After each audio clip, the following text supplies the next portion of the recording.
आत्मविश्वास को भी निरंतर बढ़ाते जाता है, हमारा आत्मबल बढ़ने लगता है। कभी कभी महीने में 1-2 बार आप ब्यूटी पार्लर भी जाएं।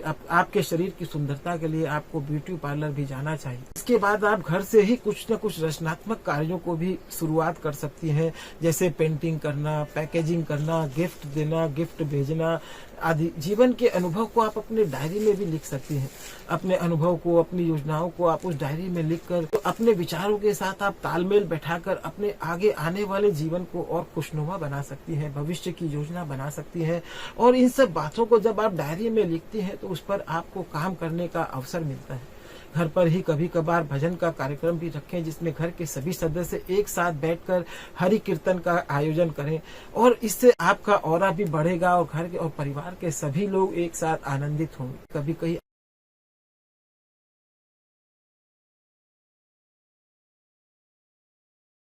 आसपास कोई कथा भागवत का आयोजन की बात सुने तो वहां जाने की भी आनंद रखे। इससे आप प्रसन्नता का अनुभव करेंगी और आपके परिवार के लोग भी प्रसन्नता को हासिल कर पाएंगे। आपका ऑरा बढ़ेगा, आपका आकर्षण परिवार में बढ़ेगा।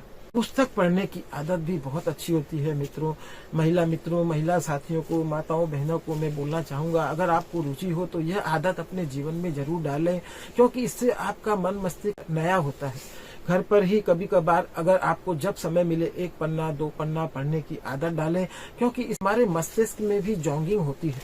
और रात्रि को सोने से पहले अगर मोबाइल की जगह आप पुस्तक को स्थान देती हैं तो आपको बहुत अच्छी और मीठी नींद भी आएगी। घर पर ही कभी कभार खाने के साथ साथ खाने की व्यवस्था को भी हम बदलें।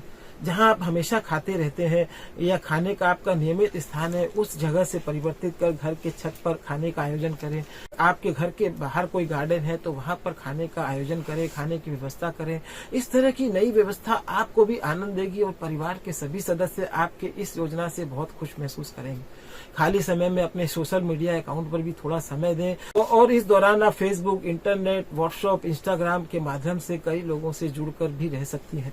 इस दौरान सिर्फ आपको इस बात को ध्यान रखने की जरूरत है कि यह समय बहुत ही अल्प हो और नियमित हो, क्योंकि अधिक देर तक इस सोशल मीडिया से जुड़े रहने से हमारे मस्तिष्क की गति धीमी हो जाती है, हमारे शरीर में थकान रहने लगती है, जिसके फलस्वरूप क्रोध का जन्म होता है। कभी कभार लॉन्ग ड्राइव पर भी आप जा सकती हैं। कभी कभार लॉन्ग ड्राइव पर जाने के लिए अपने परिवार के साथ जाएं, कभी अपने मित्रों के साथ जाएं, कभी अपने हस्बैंड के साथ जाएं, और कभी अगर युवा साथी है तो सभी घर के बच्चे एक साथ लॉन्ग ड्राइव पर जा सकते हैं। कभी कभी अपने मित्रों और रिश्तेदारों के साथ भी इस तरह का प्रोग्राम हमें आनंद दे सकता है। पड़ोसी महिलाओं से अच्छे रिश्ते बनाएं, घर के पड़ोसियों के साथ भी मित्रता का संबंध निर्माण करें, उनके साथ बातचीत करें, उनसे भी कुछ जीवन में अच्छी बात आप सीख सकती हैं। आप बेकरी की कस्टमाइज भी आजकल लोग बहुत कराते हैं, यह बहुत ही आसान है, इसे आप घर से ही शुरुआत भी कर सकती हैं।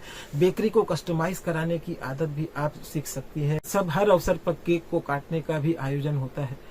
इस तरह की व्यवस्था को सीखकर घर परिवार में फ्रेंड्स के द्वारा, लोकल दुकानों पर, विभिन्न ग्रुप पर, इंटरनेट के द्वारा आप इस बेकरी इंडस्ट्री को धीरे धीरे बढ़ा भी सकते हैं। इसमें अधिक लाभ भी होने की संभावना रहती है और धीरे धीरे घर से ही आपका काम बढ़ जाता है। आगे बेकरी व्यापार में बहुत डिमांड भी बढ़ने वाली है। आप घर से ही बच्चों को पढ़ा भी सकते हैं। घर से आप जब बच्चों को पढ़ाते हैं तो इससे आपको इनकम भी आती है और आपका मन भी प्रसन्न रहता है, क्योंकि आप नए विचारों, नए बच्चों के साथ जुड़ती हैं तो इससे आपका मन नई ऊर्जा से जुड़ता है। आजकल ऑनलाइन के माध्यम से भी बच्चे पढ़ रहे हैं। अगर आप अपने एरिया में आसपास ऑनलाइन के जरिए भी बच्चों को पढ़ा सकती हैं, इससे बच्चों में भी कला का विकास होता है। पढ़ाने के अलावा आप ऑनलाइन किसी तरह की और कला जानती हैं तो उसके भी मास्टरी करके आप बच्चों को ट्रेनिंग दे सकती हैं, लोगों को सिखा सकते हैं, बता सकते हैं। आपका वर्किंग स्टाइल आपको थोड़ा थोड़ा अगर रहेगा तो आपको यह बहुत खुशियां देगा। ऑनलाइन या ऑफलाइन आप किसी भी तरह ट्यूशन करके पैसा वर्तमान में कमा सकते हैं। आजकल के दौर में वर्किंग कपल्स भी ऐसी महिलाओं को खोजते हैं जो दोनों हस्बैंड वाइफ काम पर जाते हैं, तो उस दौरान उनके बच्चों की देखभाल अपने घर पर उनके घर पे बच्चों को छोड़कर उस महिला से उस बच्चों के देखभाल के लिए कुछ अच्छे पे देते हैं। आपको अगर कुछ ज्यादा पढ़ा लिखा नहीं है या ज्यादा नॉलेज नहीं है तो इस तरह का काम भी आप कर सकती हैं।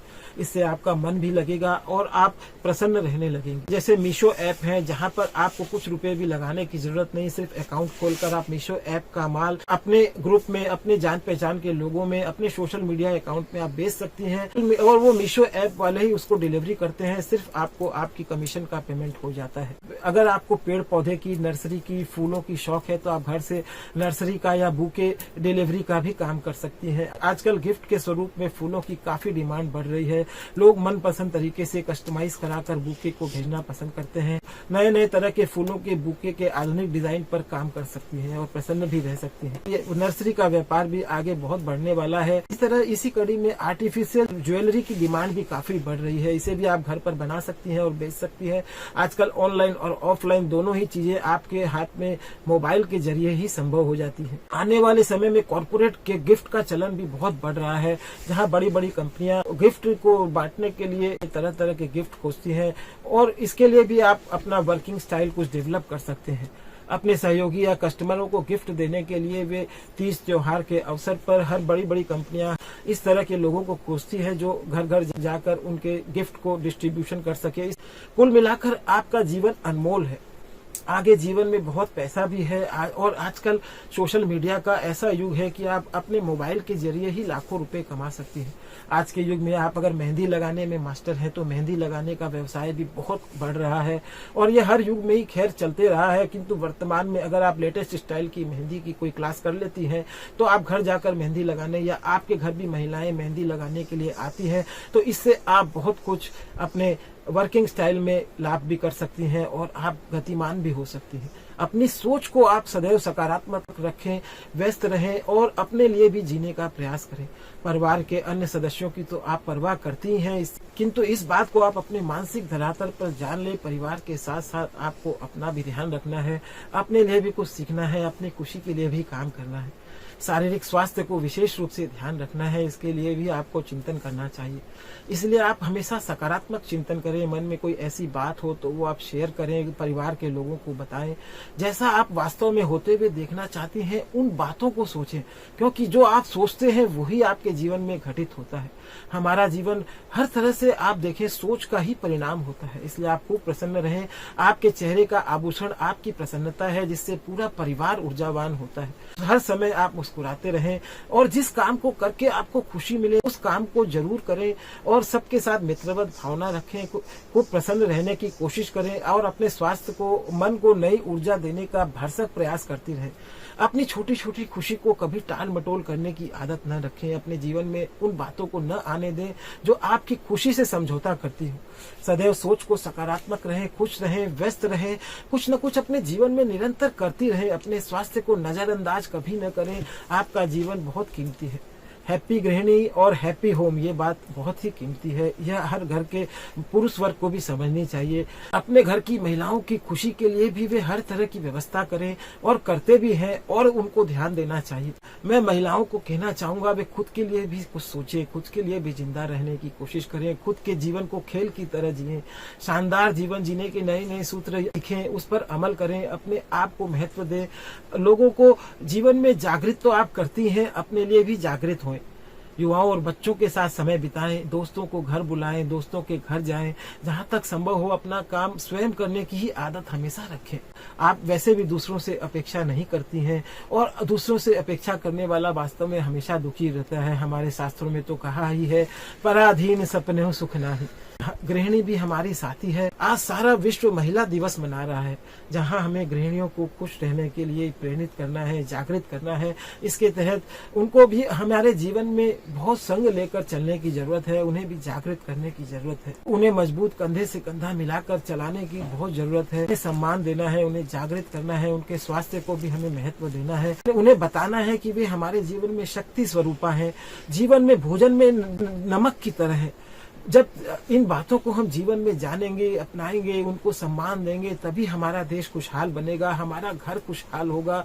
और गृहिणियों की प्रसन्नता से ही वास्तव में घर की प्रसन्नता रहती है। गृहिणी क्योंकि हर सदस्य को जोड़ कर रखती है और ये हमारे घर की मात्र शक्ति है। ये जन्म देती है, सृजन करती है, हमें शक्ति देती है, हमें आशा से भरती है, हर्ष और उल्लास का विस्तार हमारे घर में, हमारे जीवन में करती है। नारी हमारे परिवार का आधार है, हमारे घर का लक्ष्य है, हमारे खुशियों से भरे जीवन में प्राण स्वरूप है। हमारे घर की गृहिणियां गृहस्थी का मूल है, गृहस्थ की आत्मा है। हमारे घर की गृहिणियां हमारे घर का परिवार है, हमारा परिवार उनसे ही है। हमारे घर की सभी जिम्मेदारियां, सभी रिश्तों को वे ही निभा सकती हैं। सभी रिश्ते नातों को मान देना, सम्मान देना, उनके साथ जीवन बिताना, सब कोई परवाह करना, उन सब का ध्यान रखना, ये उनका काम है। तो हमें भी उनका ध्यान रखना है, उनको जागृत करना है, उनकी प्रसन्नता हर संभव उनको देनी है। जिस घर में नारियां प्रसन्न रहती हैं, गृहिणियां प्रसन्न रहती है, वहीं वास्तव में नारायण का वास और खुशी, सुख, शांति का वास रहता है। हमारे परिवार की श्री और समृद्धि की धुरी है नारी, वंश वृद्धि की नींव है नारी। हमारे जीवन में हमारी सच्ची सलाहकार है नारी। उनका स्वस्थ रहना, उनका प्रसन्न रहना हमारे जीवन का दायित्व होना चाहिए। इसके लिए हमें काम करने की जरूरत है, तभी हम भी खुश रह सकते हैं, हमारे घर की नारियां भी खुश रह सकती है। मित्रों और साथियों, हंसी खुशी के अड्डे पर मैं अपने जीवन में खुश रहने के अनमोल सूत्र बताता हूँ। यदि कोई पुरुष वर्ग इस वीडियो को देख रहा है तो महिलाओं को गिफ्ट के स्वरूप में उनके जीवन में जागृति लाने के लिए इस वीडियो को शेयर करना। ये अपने इस वीडियो चैनल के जरिए बताता हूँ जो सारे जीवन आपके काम आने वाली है, और वो बातें जीवन में कहीं न कहीं आपको फेस करनी ही पड़ती है, उनका सामना करना ही पड़ता है। और ये बातें कहीं न कहीं जब हम भुला देते हैं और कुछ समय के निकल जाने के बाद जब हम जानते हैं, तब हमें इन बातों का पछतावा रहता है कि काश ये बातें कोई हमें पहले बता देता, सिखा देता। पहले के समय के लोग तो जीवन में सत्संग करते थे और गुरुकुल के माध्यम से उनकी शिक्षाएं होती थी, तो गुरु के माध्यम से यही बातें उन्हें बताई जाती थी कि जीवन में खुशियां कैसे रहे, कैसे जीवन उनका प्रसन्नता से भरा रहे, कैसे कदम कदम पर उन बातों को उन्हें जानने की जरूरत रहती थी और वे बातें वे गुरुकुल से सीख लेते थे। वर्तमान में ऐसी व्यवस्था नहीं है। वर्तमान में हमारे जीवन में शिक्षा के स्तर पर हमें सिर्फ पैसे कमाने की ट्रेनिंग दी जा रही है, जो कि हमारे जीवन को में अधूरापन दिखाई दे रहा है। वर्तमान समय में मैं देखता हूँ युवा साथी पढ़ लिख कर भी अपने जीवन में खुश नहीं है। उन्हें डिग्री मिल जाती है, बहुत पैसे भी कमा लेते हैं, कहीं न कहीं वे अपनी खुशियों से दूर होते जा रहे हैं। इस कड़ी में मैं काम कर रहा हूँ। हैप्पी भारत मिशन भी मेरा एक चैनल है जहाँ पे मैं खुश रहने के छोटे छोटे वीडियो डालता हूँ। ये खुश रहने की बातें आपको जरूर सीखनी और जाननी चाहिए। जिस तरह आप स्कूल कॉलेज में और बातों को सीखते हैं, जानते हैं, तब वो बातें आपके जीवन में काम आती हैं कि नहीं आती, किंतु आपको याद रहती है। उस तरह आपको खुश रहने की ट्रेनिंग भी लेनी चाहिए। मेरे इस चैनल पर 150 से 200 वीडियो अपलोड है, और अगर आपको पढ़ना पसंद है तो www.khushiyan-hi-khushiyan.com वेबसाइट पर मैं खुश रहने के अनमोल सूत्र लिखता भी हूँ, जहाँ आप आसानी से पढ़ सकते हैं। मित्रों और साथियों, आपका जीवन आपको खुश रहने के लिए मिला है, और जीवन वास्तव में बहुत ग्रेटिट्यूड से भरा है। ऊपर वाले ने इस जीवन में हमें 95% जीवन की चीजें ऐसी दी है जो हमारे जीवन में खुशियां ही भरती। सिर्फ 5% जीवन में प्रतिकूलताएं चलती हैं, जो कि हमारे आने वाले जीवन को और अपडेट करने के लिए होती है। इस कड़ी में इतना ही मित्रों और साथियों। वीडियो थोड़ा लंबा हो रहा है। मैं महिलाओं को वुमेन्स डे की बधाई देता हूँ। आप महिलाओं से ही हम पुरुष का जीवन है, आपके बिना हमारा जीवन अपूर्ण है। मित्रों और साथियों, धन्यवाद। Thank you.